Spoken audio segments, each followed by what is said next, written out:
శ్రీక్షేత్ర బాసర్ ప్రేక్షకులకు నమస్కారం. ఈరోజు వీడియో రెండవ రోజు. మనమందరం కూడా వీడియో ద్వారా పంచాంగాన్ని తెలుసుకునే ప్రయత్నం చేద్దాం.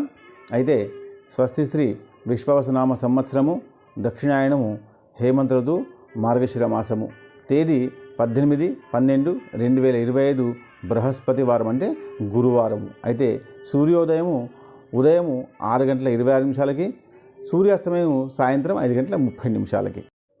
అయితే తిథి బహుళ చతుర్దశి తెల్లవారి 4:26 వరకు ఉంది. అటు తర్వాత వారము బృహస్పతి వాసర అంటే గురువారము.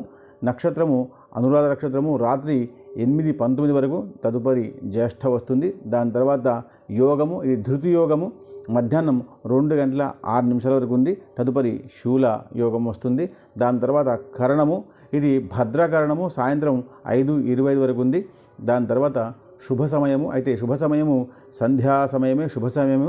ఎందుకంటే మాస శివరాత్రి కాబట్టి సంధ్యా సమయం చాలా గొప్పది కాబట్టి మాస శివరాత్రి కాబట్టి ఖచ్చితంగా సంధ్యా సమయమే శుభ సమయము.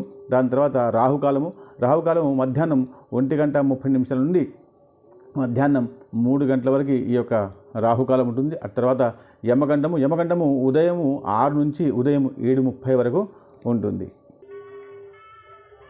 దుర్ముహూర్తము ఉదయం 10 నుండి ఉదయం 10:45 వరకు ఉంటుంది. దాని తర్వాత వర్జము రాత్రి తెల్లవారి 2:32 నుంచి తెల్లవారి 4:18 వరకు ఈ యొక్క వర్జం ఉంటుంది. దాని తర్వాత అమృత ఘడియలు ఇవి ఉదయం 8:47 నుంచి ఉదయం 10:33 వరకు ఉన్నాయి. అయితే దీని తర్వాత మనం ఈరోజు దిన విశేషం తెలుసుకుందాం.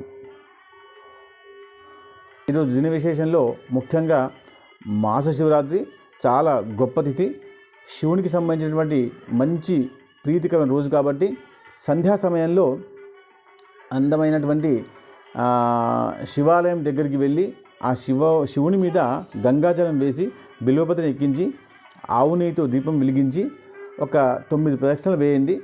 అయితే ప్రదక్షిణ వేసేటప్పుడు శివునికి ఎప్పుడు కూడా అర్ధ ప్రదక్షిణ వేయాలని శాస్త్రం చెప్పింది కాబట్టి అలా ప్రయత్నం చేయండి. ఒకవేళ శివాలయం దగ్గరగా లేకుండా ఉంటే ఇంట్లో తులసి దగ్గరనే ఈ రకంగా పూజ చేసి బిల్వపత్రి ఎక్కించండి.